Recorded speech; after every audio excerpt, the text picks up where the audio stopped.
Well, hello there, and welcome to this episode of the Terri Show that I want to start with a question.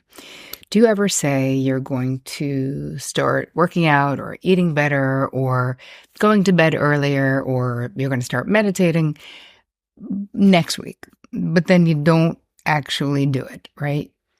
Next week comes and you either forgot you said it or you just don't feel like making the change. You experience resistance. And these are also examples of having weak or disordered internal boundaries. So in today's video, I'm going to be breaking down the symptoms of having crappy internal boundaries. And I'm giving you my 7-step process to kick resistance to the curb so that you can reach your goals, so that you can feel better about yourself, so that you can follow through on the things that you say you're going to do for yourself, just like you do for other people. So before we get started, if you happen to be new to my YouTube channel, well, hello and welcome. I'm so happy that you are here. Please introduce yourself in the comments. We are a very friendly group of people. Don't forget to subscribe and hit the bell icon so that you get notified every time I roll out something new, which is every Tuesday and every Thursday. Every Tuesday, I roll out a new video that is all content focused.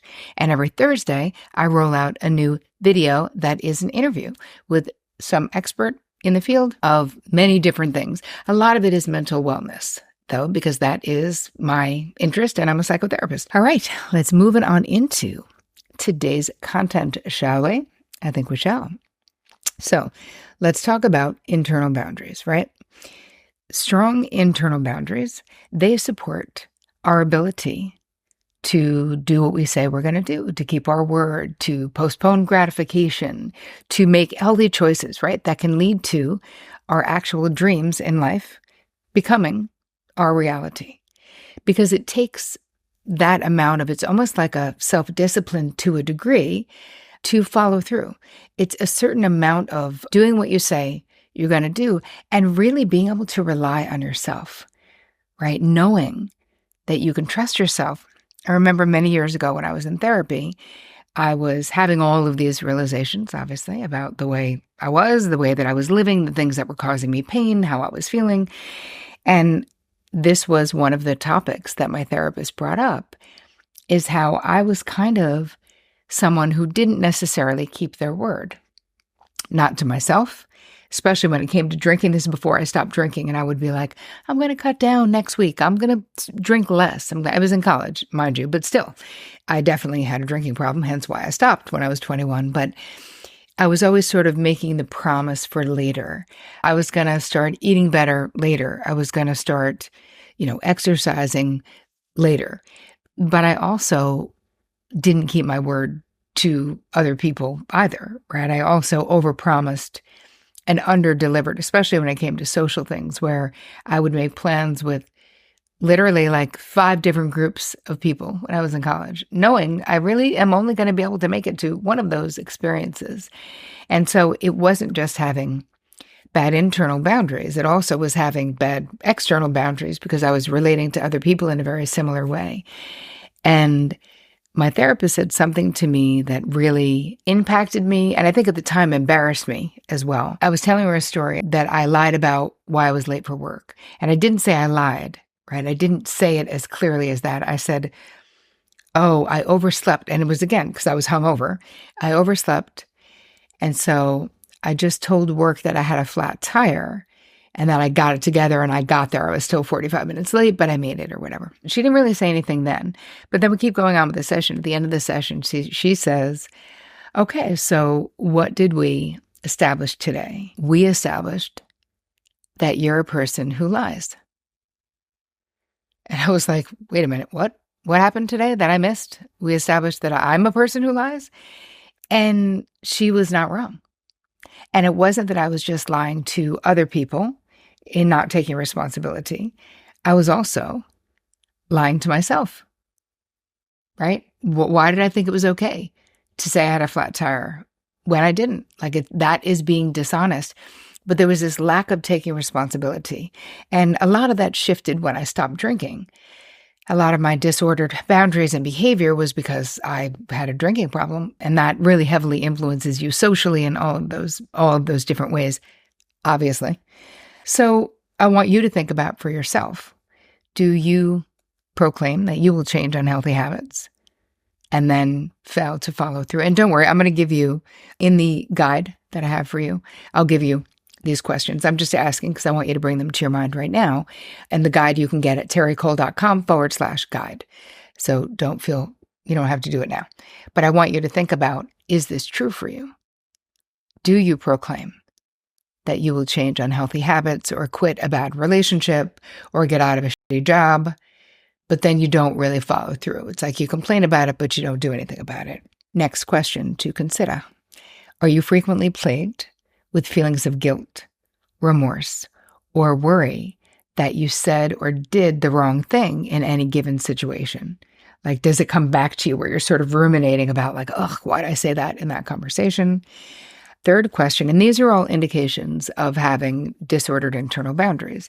Can you be easily swayed by someone else's opinion, right? Their thoughts, their judgment, their criticism. How much does that impact what you think and how you feel? The next question is, do you have a loud inner mean jerk? Could be inner mean human, inner mean committee, inner mean whatever. We'll just say jerk, because that will cover all of the gender identities. Endlessly making negative comments and assessments about you. Really think about that. A lot of times we're so habituated in these negative patterns that we don't realize they're really dysfunctional and unhealthy and not normal, not for our highest good, for sure. Another question is, do you find it hard to tap into your own intuition? Is there a lot of second guessing? Are you indecisive? That's another one. Do you set goals? And maybe you do start them, but then do you abandon them within a couple of weeks? Start a new course, do one module, don't follow up. Do you find it difficult to speak your truth if you know that others will disapprove or disagree? Let's see. Number 9, did one or both of your parents or caregivers break their promises to you? Really, essentially, we're asking, were they people who didn't or couldn't keep their word? And that could be to you or to themselves, right? So really think about that. And then the last question, we're just establishing your internal boundary stuff, is did one or both of your parents have big dreams that actually never came to fruition? Almost like that feeling, in that movie, I Could Have Been a Contender. I think it's On the Waterfront, that movie. Like, who could I have been feeling? Or like, I gave up my dream to have a family, or whatever the thing is. That we know, if one of your parental impactors, and they don't have to be biological parents, just the adults who raised you, if they were disappointed in their own life, how it turned out, what they ended up doing, because all of those things impact us. So those are the questions, and I'll put them in the guide for you. But I mean, if you answered yes to at least half of them, then you could use some strengthening of your internal boundaries, which is what I'm going to talk about now, how we can do it. So creating more intact internal boundaries is really investing in our own potential self.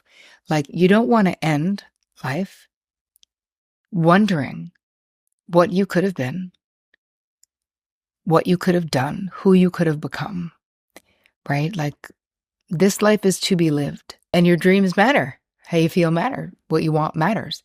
Having better internal boundaries.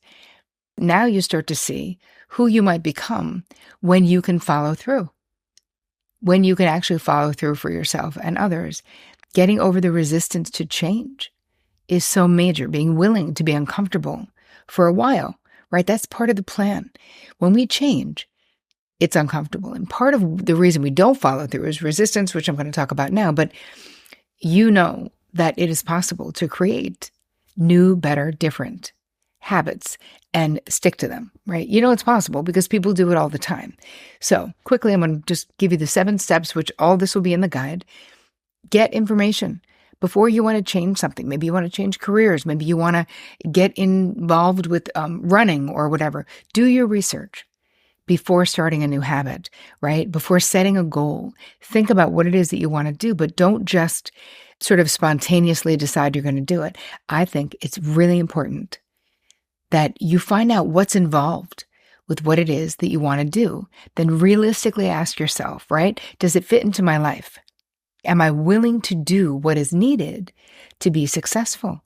So maybe you don't need to run an Ironman, but maybe you can commit to walking 2 miles a day, 3 days a week. Like, let's start and build. And exactly, number 2 is taking small steps to minimize the feeling of overwhelm when we're trying to do something new. Make a daily or weekly checklist can be so incredibly helpful, right? If you break these tasks into bite-sized actions, you'll be so much more likely to follow through, especially if following through has felt overwhelming to you in the past. Number 3, you want to get rid of the all or nothing attitude, right? If you find that you're either training for an Ironman or a triathlon or like laying on the couch watching Netflix, that's an all or nothing attitude where we get excited and we're like, I'm going to do all the things that have to do with getting healthy.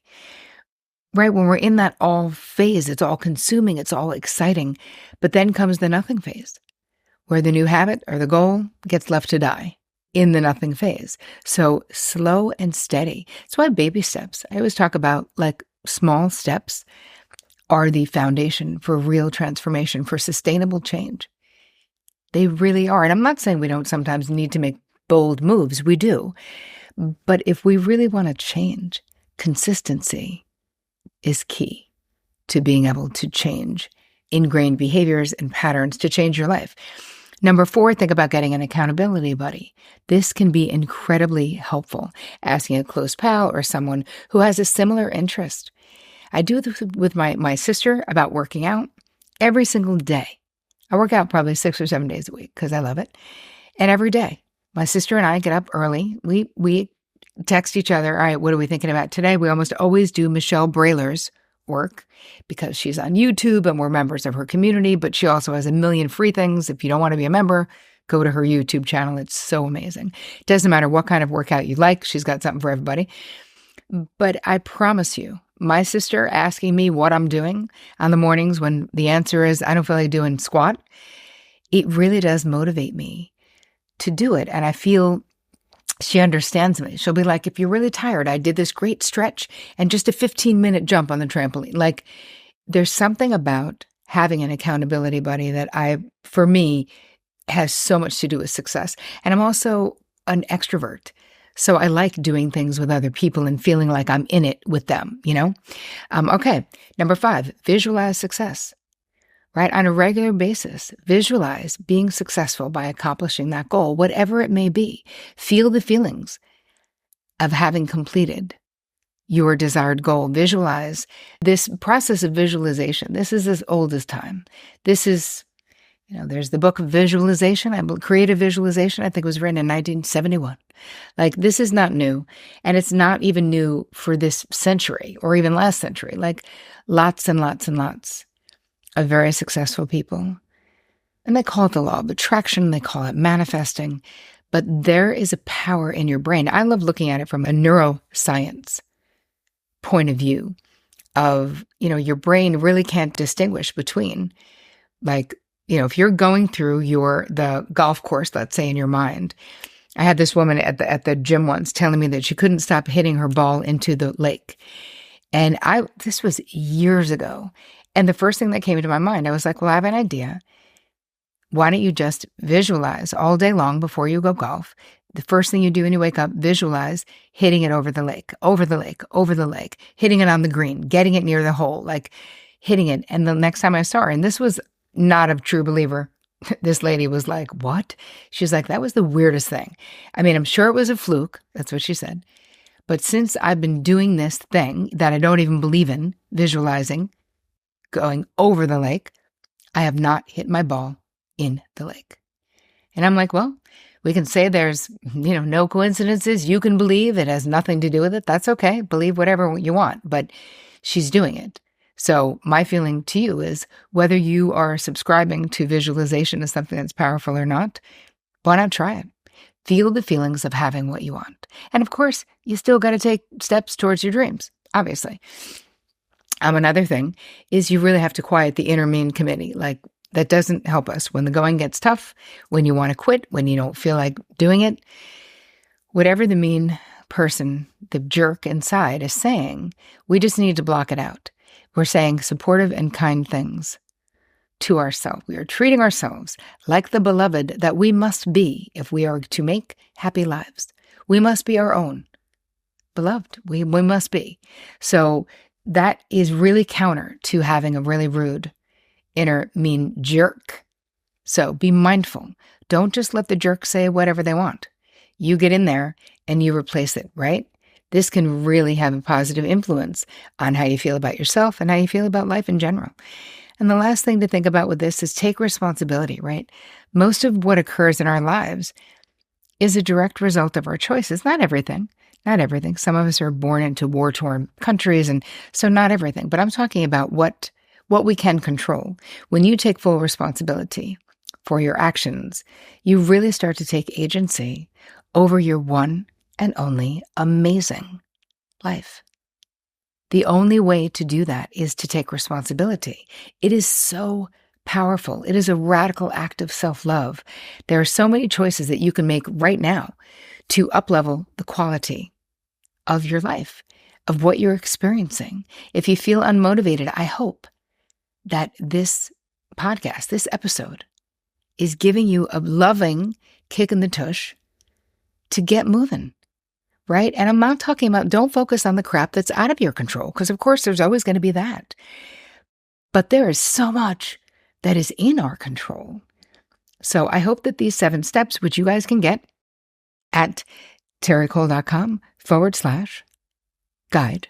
I hope that this added value to your life. I also want to remind you that right now, Boundary Boss Workbook is for pre-sale. If you know me, if you love my work, if you appreciate what I'm doing here, then you're going to love this workbook. And if you know you're going to buy it, please pre-order it. Because as I'm still considered a young author, even though I'm not 20, but it's still my first book. Now, this is my second book, I guess.